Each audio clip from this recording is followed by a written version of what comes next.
नमस्कार बंधुरा आरो एकटी नतून भिडियोते आपनादेर सबाइके स्वागत। आज आमी आपनादेर एमन एकटा रेसिपि तैरी करे देखाबो जेटा कि तैरी करते आमादेर ना लागबे आटा, ना लागबे मयदा, ना लागबे सुजी। এই সমস্ত কিছু ছাড়াই শুধুমাত্র বাড়িতে থাকা চাল দিয়েই তৈরি হবে এই হেলদি টেস্টি নাস্তাটি, যেটা কি বাচ্চা থেকে বড় সকলেই খেতে ভীষণই পছন্দ করবে। আর আপনারা ভাবতেই পারবেন না যে বাড়িতে থাকা চাল দিয়ে এটি তৈরি হয়ে যায়। যতটা জালি দাও ততটাই কিন্তু সফট হয়ে থাকে।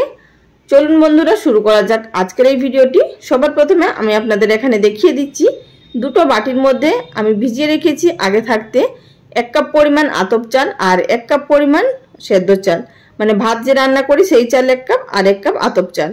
তো দুটো চাল আমি প্রায় 8 থেকে 10 ঘন্টার মতো ভিজিয়ে রেখেছিলাম। এবার এই চালগুলোকে জল থেকে ছেঁকে নিয়ে আমাদের মিহি পেস্ট তৈরি করে নিতে হবে। তবে অল্প অল্প জল দিয়ে পেস্ট তৈরি করতে হবে, খুব বেশি যদি জল দিয়ে দেন তাহলে কিন্তু চালের পেস্ট ভালো হবে না, দানা দানা অনেকটাই থেকে যাবে। এবার এই চালের মধ্যে অল্প পরিমাণ জল দিয়ে একটি পেস্ট তৈরি করে নিলাম। এবার একটি বোলের মধ্যে এটিকে নামিয়ে রাখবো।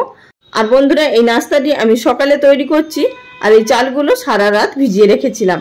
আপনারাও রাত্রে শোয়ার আগে ভিজিয়ে রাখবেন আর সকালে কিন্তু ঝটপট এই নাস্তাটি তৈরি করে নিতে পারবেন।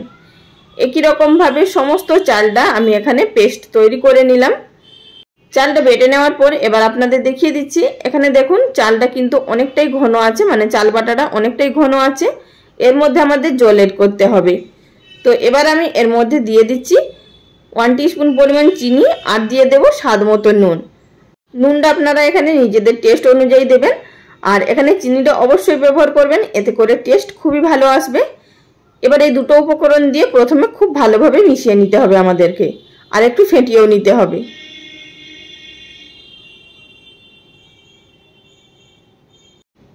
এই চাল বাটাটাকে মিনিট 5 জন্য খুব ভালোভাবে ফেটিয়ে নিলাম যাতে করে দুটো চাল বাটা খুব ভালোভাবে মিশে যায়। এখন আমি এর মধ্যে এড করে দিলাম প্রায় 1/2 কাপ পরিমাণ গরম জল। আর আপনাদের আমি এখানে দেখিয়ে দিচ্ছি ব্যাটারের ঘনত্বটা ঠিক কি রকম রাখতে হবে। আর বন্ধুরা অবশ্যই কিন্তু মনে রাখবেন জলটা কিন্তু গরম জল এড করতে হবে, এতে করে এই নাস্তাগুলো ভীষণই ফ্লাফি এবং নরম তৈরি হবে। ব্যাটারের ঘনত্বটা আপনাদের এখানে আমি দেখিয়ে দিচ্ছি। হাতার পেছন দিক দিয়ে এভাবে যখনই একটা আঙ্গুল দিয়ে টেনে দেখবেন যদি আমাদের এই দাগটা মিলিয়ে না যাচ্ছে তাহলেই বুঝতে হবে আমাদের এই ব্যাটারটা সম্পূর্ণ তৈরি। এখানে মোটামুটি ব্যাটারটা আমাদের মাঝারি ঘনত্বে তৈরি করতে হবে। তো এবার আমি সবশেষে এড করে দিলাম এর মধ্যে 1 টিস্পুন পরিমাণ ইনো ফুড সল্ট। এই ইনোটা দেওয়ার কারণে এই নাস্তাগুলো ভীষণ সুন্দর জালিদার তৈরি হবে।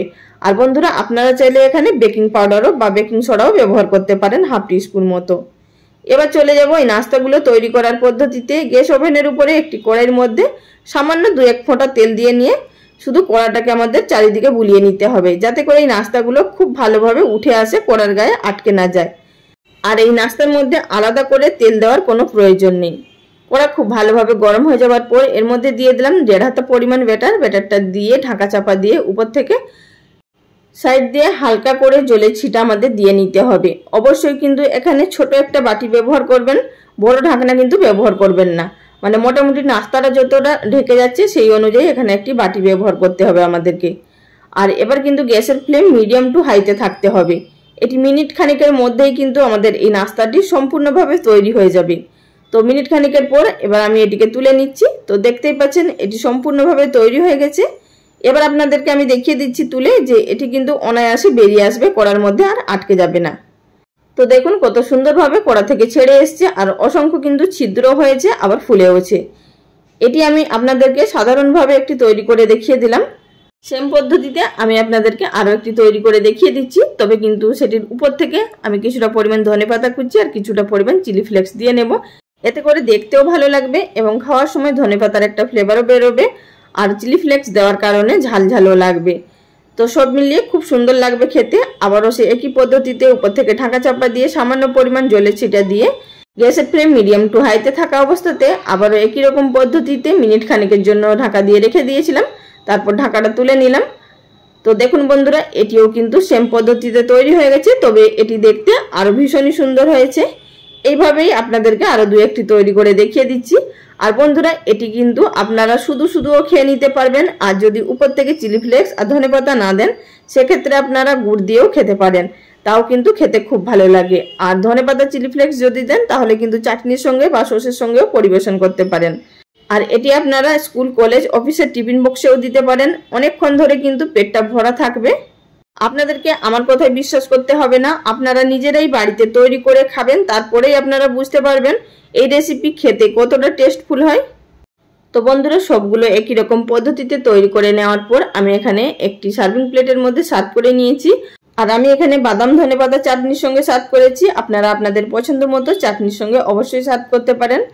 আর যদি চাটনির রেসিপি দেখতে চান, সেক্ষেত্রে অনেকগুলো নাস্তার সঙ্গে আমি চাটনির রেসিপি আগে শেয়ার করেছি, সেগুলোর লিঙ্ক ডেসক্রিপশন বক্সে দিয়ে দেবো, চাইলে আপনারা দেখে নিতে পারেন। আর বন্ধুরা, আপনাদেরকে আমি এখানে দেখিয়ে দিচ্ছি যে ভেতর থেকে ঠিক কতটা জালিদার এবং নরম তুলতুলে হয়েছে। আশা করি আপনারা দেখে বুঝতে পারছেন, আর বলার অপেক্ষা রাখবে না। আর এগুলো ভিতর থেকে ঠিক যতটা নরম তুলতুলে এবং জালিদার হয়ে থাকে, বাইরের দিকটাও কিন্তু ঠিক ততটাই জালিদার হয়ে থাকে। আশা করি আপনারা দেখে বুঝতে পারছেন। তাহলে বন্ধুরা, আজকের রেসিপি এখানেই শেষ করলাম। সবাই ভালো থাকবেন। নমস্কার।